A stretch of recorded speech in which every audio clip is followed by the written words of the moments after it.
Hello, everybody. It's me, Bigfoot, Michigan Rob. I'm doing something for you guys. I'm just experimenting, actually. I'm kind of on StreamYard, on Texas StreamYard, but that's okay. I had a story that I wanted to give to you guys, and it's about Mothman in Chicago. First of all, I hope that everybody had a great New Year's, and my New Year's was okay. The Lions won today. I got my Lions hat on. The Michigan Wolverines lost. So I'm going to be owing Texas steak dinner and probably brandy as well. Hi, Rex. I'm just doing a late night gig here. It's 10:51, Rex. I'm doing a Mothman story. I'm just kind of killing a little bit of time here. It's not going to be long.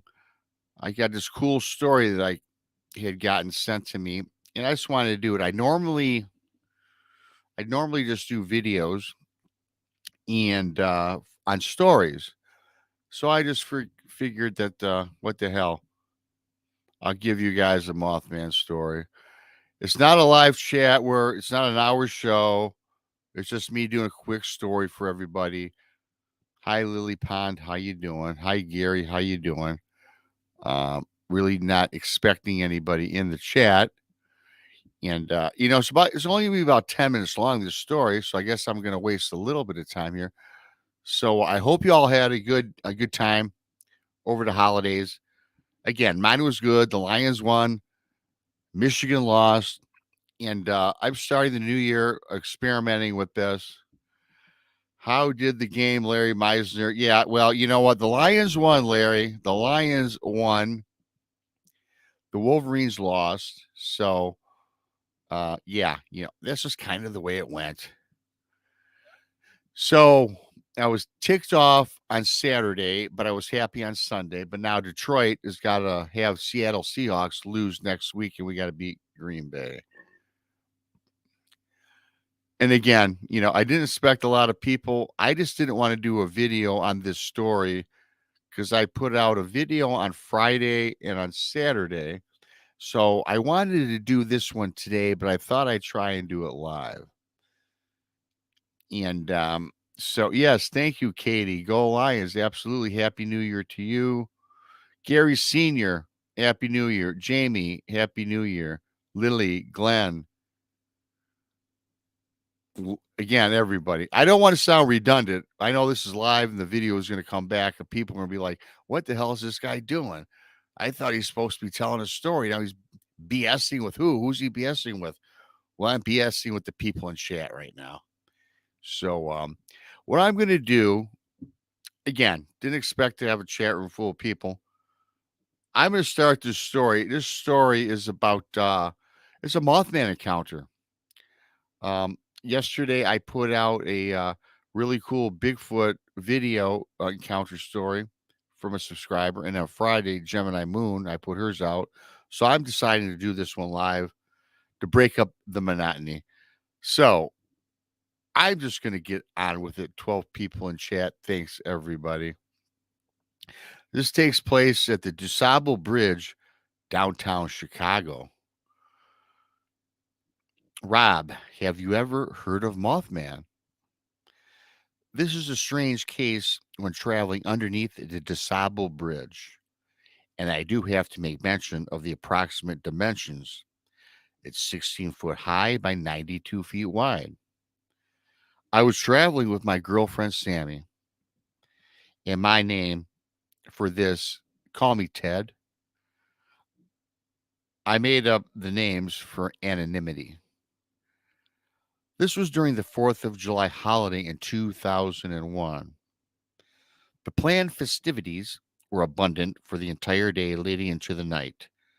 Sammy and I had gotten up around 6 in the morning and had a delightful breakfast of pancakes and bacon with a fresh pot of coffee grounded beans with our favorite summer blonde from Starbucks coffee shop. We live 15 miles or so from downtown Chicago. directly on the shores of Lake Michigan. Our 27-foot Sea Rate Sun Chaser, it's a boat, for those who don't know, was filled with fresh cheese, deli meats, and fruits to have at our disposal. Of course, we had to have an array of adult beverages and an assortment of fireworks to set off from the transom of the boat. Again, it is 4th of July during the time of this tale. We left shore at 9 in the morning and headed downtown. The early plans for the day was to take a leisurely cruise down Lake Michigan at a slow pace to hopefully reach our favorite place to have lunch, which I will call Pete's Palisades. This is not the actual name of the bar, as the owner of this business did not want his establishment name disclosed. We pulled into a marina at noon, just a block away from Pete's. Sammy freshened up, as did I, and we left my vessel and walked the short block to eat and visit my friend.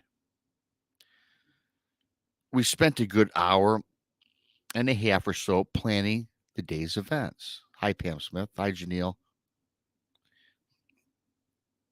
We discussed where to shop, dine later, and what spot along the mighty Michigan Lake to anchor for the fireworks display. Hey, Larry. Time went fast. It was 4 o'clock before we hit Lake Michigan on my boat to look for a spot to anchor. Hi, Be Kind. I'm going up and down reading this story for those joining late. You might have to watch the replay. Now I just lost my spot. Yeah, okay. During our time shopping, my friends, consisting of another 3 couples, had called to ask to be picked up downtown to join us on the lake. In order to pick them up, we had to travel underneath the aforementioned disabled bridge. Now, Rob, this is not a big deal. I had gone under the bridge numerous times in the past 5 years and settled on where to pick them up. I was actually kind of annoyed at first because leaving at 4 p.m. to pick up our friends, I feared it would cost us prime lakefront for the fireworks. In other words, he's going to lose a spot on the lake, you guys, to watch the fireworks. He's got to pick these people up, call them late. He's been on the lake. And now, my man is kind of disheveled. Spur of the moment, I suppose, as he says later, and I went with it. After all, good times, good friends, and good drinks is all you need in this summertime, especially the 4th of July. I do not know, Rob, if it was close to 5 p.m. and finally made my way. I finally made my way to the bridge and was just a short jaunt to find my friends. So now, you guys, he's on Lake Michigan. For those who are joining late, you have to go back, but he's on Lake Michigan. He just was at a lunch at 12 o'clock. Now he's taking off. He went shopping with his girlfriend. His friends call him to pick him up in downtown Chicago off of his boat. So now he's traveling down the shoreline of Lake Michigan. And now this guy has got to travel under this bridge. On the other side of the bridge, he was going to pick up his friends in downtown Chicago. So kind of to fill you in really quickly. Upon approaching the bridge, to my amazement, not a vessel was in 100 yards of the bridge's entrance. Right before entrance, an old woman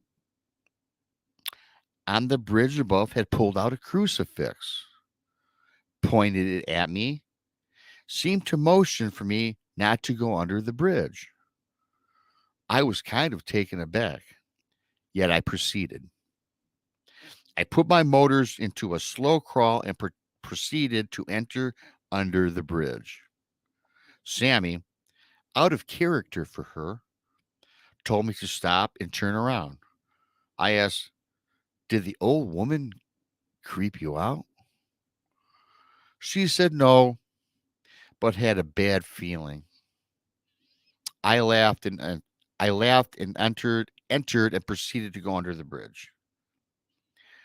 Underneath the bridge, it was dark and smelled a foul smell. Hi, Sandra. Like garbage of some sort of refuse. Hi, Claire. Sammy pointed to the opposite side of the bridge, pointing.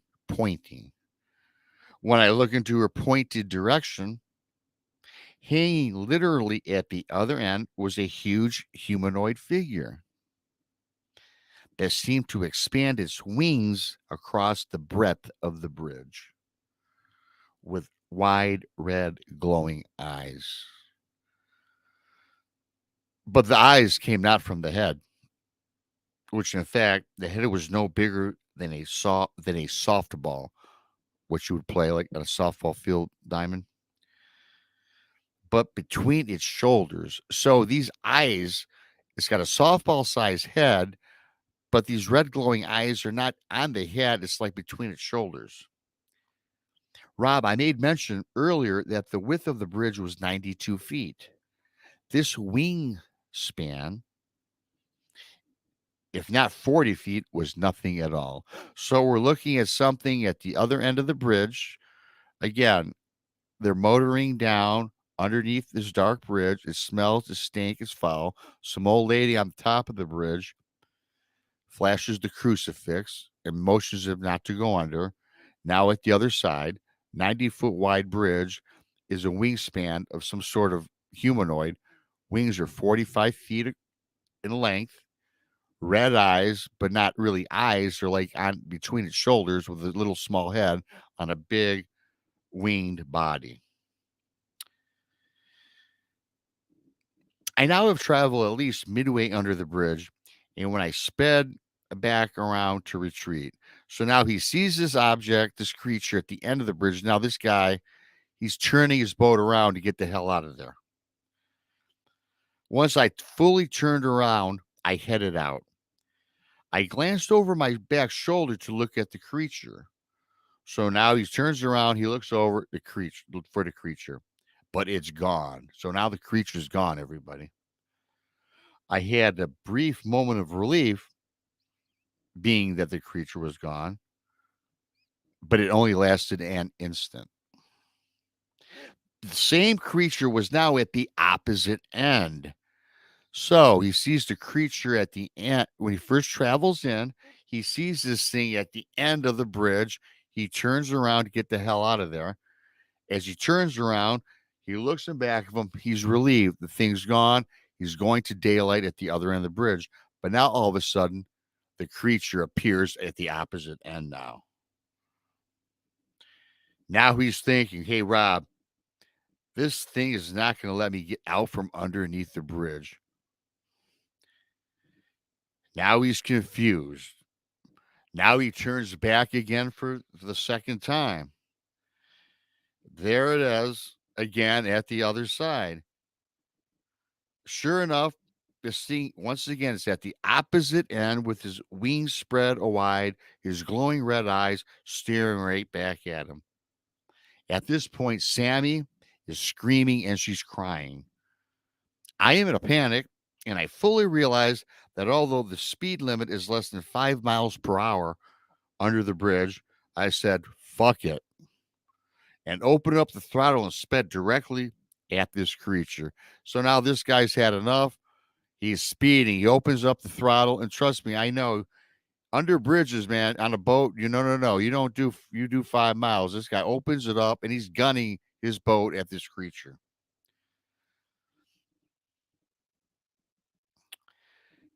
I got less than 5 feet from those glowing eyes, 5 feet with the spread wings. Then all of a sudden, before I'm ready to hit it, it turns into mist and evaporates right in front of me. Startled, I lost all control of my 27-foot boat and caroomed just out from beneath the bridge and ended up landsliding and skidding across road traffic where I was hit by a vehicle and I blacked out. This guy's having a great day. A great day he's having. So now he's gone through all of this, sees this winged humanoid with red eyes, 2 times turns his boat around. Now he goes to ram it. It disappears. It evaporates. He loses control. Now he carooms from the other side of the bridge up into a major road in downtown Chicago, mind you, and he lands in the street. He blacks out. Okay. Okay. Sammy and I awoke at a downtown Chicago hospital, not disclosing the name of the hospital where I stayed. I appreciate that. Now, he's in the hospital, everybody. He has a set of handcuffs strapped to his wrists and also strapped to the bed of the bar in the hospital. And he had been notified by the police that he had been arrested for drunk driving and reckless endangerment. Boy, what a great day. Sammy was released on her own accord.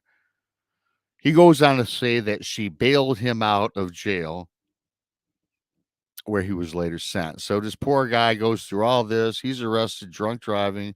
And again, the guy started drinking at noon. Okay.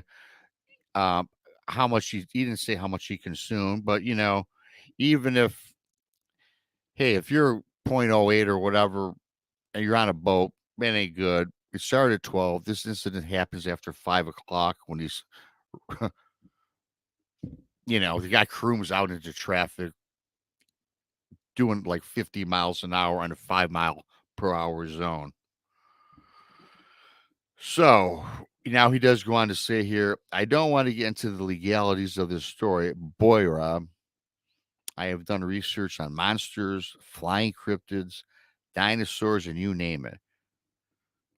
I have been investigating this. What do you think this was? Was this the Mothman? What do you think? I have since been back under the bridge along with Sammy, and it's been smooth sailing. Although I must admit, I have not been the same since Ted. Okay, man, you guys, what a hell of a day for this guy. It's the 4th of July weekend. Again, for those joining late, well, first of all, I appreciate you coming in. Hi, Jennifer. Hi, Gary. Oh, hi to everybody. So I'll give a quick synopsis, but go back and rewatch this. It's a pretty cool story, I think. It's 4th of July. The guy takes his girlfriend out on his boat. He lives on Lake Michigan. This bridge is like downtown Chicago. So he goes, picks up his girl, goes, has lunch at a buddy's, has a couple of drinks. They go shopping, gets a phone call from his buddies to pick him up where this bridge is to get on the boat to go out for the evening doing 4th of July. He's kind of like, okay. He's kind of like, dang, you guys should have called me earlier. Now he had to waste his whole trip to go do this. Poor guy doesn't want to get him in the first place. Goes to this boat. Thank you, Monster Radio. Appreciate it, brother. That's Ryan Tremblay, by the way. Go check out Monster Radio. I highly recommend it. Ryan knows his cryptids. Anyways, so what was I saying? So yeah, he goes to this bridge he don't want to go to, and sees this old woman, man. What's this old woman doing on top of here, right? Old woman with a crucifix. Old woman with a crucifix. Now the girlfriend gets creeped out. At the opposite, now he goes underneath the tunnel, the bridge, I should say, and all of a sudden sees this humanoid cryptid right at the other end. 45-foot wingspan, 90.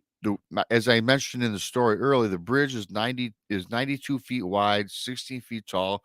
So this thing is sitting there with his wings encompassing half of underneath the bridge, glowing red eyes, but they're not on its head. The head is like a softball size head, and the eyes are like between its shoulders. So the guy turns around, looks over his shoulder, it's gone. He's relieved, and all of a sudden it's now on the opposite side of this bridge, hanging there again. Now this guy again turns around, goes back around, the thing appears there again. So now he is, he's pissed off, he's frightened. And I know what it's like to be under a bridge Not to mention it was smelled like he was described stinky, smelly. You cannot do five over 5 miles an hour under any bridge anywhere. I don't care what type of boat you got. It's 5 miles or less. But he's like, by this time he's traumatized and he doesn't know what to do. So he decides to open up his boat and he guns straight at this thing. And of course you're gonna lose it, right? And he's hurtling toward this creature, this winged creature, and then right before he hits it, it dissipates, it evaporates. He gets startled once again. He loses control of his boat. Then he careens up the embankment. Now he's in downtown Chicago where the water runs through, the river runs through. He lands in the street, gets hit by the boat, lands in the middle of the street, you guys. I'm surprised this was not on the news, right? This was in 2001. I'm going to look this. I didn't even look this up. July 11th, 2001 in downtown Chicago is where the guy's boat ends up in the middle of the street. Gets hit by a car. He blacks out. His girlfriend Sandy blacks out. They get taken. They wake up in the hospital. The poor guy is handcuffed to his bed. The police are reading him his rights for drunk driving, reckless endangerment. The girlfriend is let free, pays his bail, gets some, he gets out, and this is this guy's story. And anybody that knows me knows that I believe if you give me a story, you guys, I believe it because I was not there. Who am I to tell you otherwise? If anything, this story is great. It's great. I love it.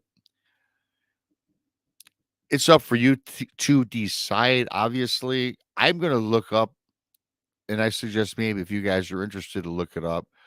The dates that I got was July 4th weekend of 2001.